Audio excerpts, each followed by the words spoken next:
What is up guys, Tech Bro Cholo here and welcome back to where we take awesome out of the box. Now today we're going to be talking about the Infinix Note 10 Pro.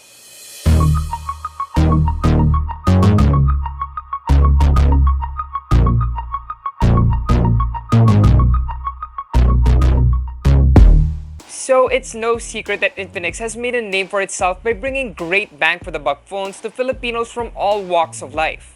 But in this review, we're gonna find out what makes the Infinix Note 10 Pro a game changer for under 10,000 pesos. First, for the packaging, nothing really new here. Same old stuff with the crowning features found on the front with more details on the back. Inside, we have the documentation which you should never throw away, 1X gold, jelly case, charging brick, USB-C cable, and instead of a plastic screen protector, they step things up with tempered glass.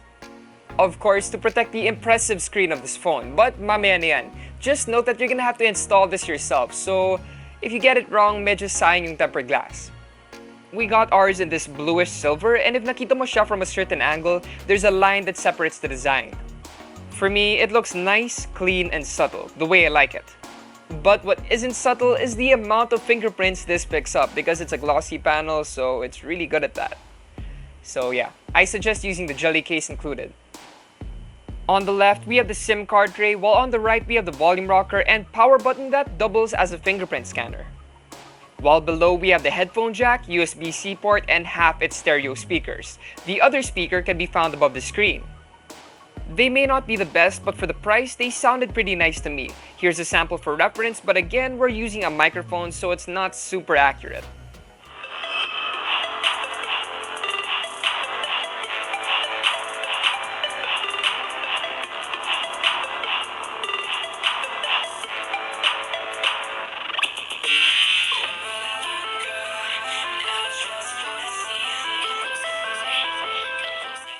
On the front, we have a massive 6.95-inch LCD screen.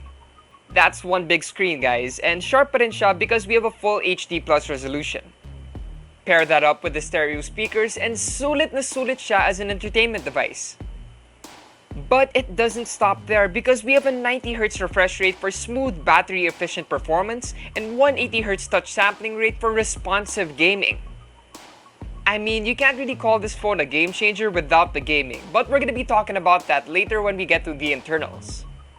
Pero cameras muna tayo. Here we have a 64-megapixel main camera, 8-megapixel ultra-wide, and 2-megapixel depth and macro sensors. And I happened to be shooting in Unbox Green Hills while I had this phone, so I took my samples over there. And hey, I was pretty happy with the photos I took, but you better have steady wrists so your photos are in full focus. Even the macro camera took some great pics with a lot of detail despite only being a 2-megapixel camera.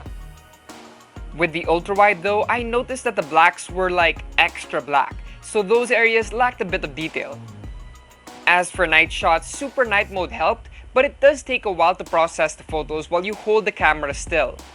But if you don't mind that, they took pretty okay photos. But for below 10,000 pesos, pasado ba siya sa inyo? On the front, we have a 16-megapixel selfie camera, which took decent shots, but highlights seem to be a bit blown up. But yeah, it's something you can fix in post before uploading on Instagram. But if you're planning to use this phone for vlogging, you'll be happy to know that you can shoot 1080-60 and 4K30 with both the front and back cameras. Perfect for creating content, but again, I noticed the blacks on the ultra-wide were extra black even on video. It may need a bit of editing, but it's still a thumbs up for me. Inside, we have a MediaTek Helio G90T paired with 8GB RAM and 128GB storage. Guys, this is great. Not only are we getting a good processor for the price, but 8GB RAM for under 10,000 pesos.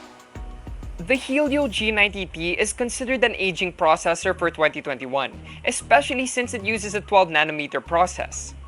However, synthetic benchmarks show that MediaTek's earlier gaming-focused processors can still pack a punch. That's because it can match the popular Snapdragon 720G for overall performance. And despite the processor's age, the Helio G90T is still great for the latest games, including Genshin Impact. I was pretty surprised it defaulted to medium graphics instead of low. And we're pretty happy to report that based on initial tests done on Gamebench, the popular open-world RPG is very playable on the Note 10 Pro. Call of Duty, on the other hand, performed very well as we were hitting max 60 FPS with a fairly good 89% overall stability. So yeah, I guess that's where the game-changing performance comes in. Now, powering the phone is a big 5000 mAh battery which lasted 11.5 hours, more than enough for a whole day's use. Charging that is a 33-watt fast charger that can get the phone from 0 to 100% in a little over 2 hours. And there you have it, our full review on the Infinix Note 10 Pro.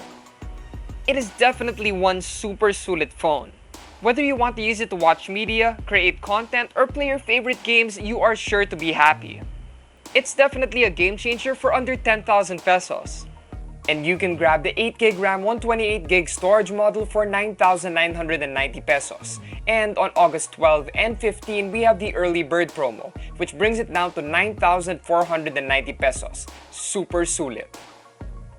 You guys can check out more reviews on Unbox PH. Also, don't forget to like, comment, share, and subscribe. Yup, subscribe because when you hit 250k subs, we're giving away a smartphone. So don't forget to use the hashtag #SubToUnbox. Hit the notification icon if you want to get them updates when we drop videos. Once again, it's your tech bro Cholo, and I'll see you guys in the next one.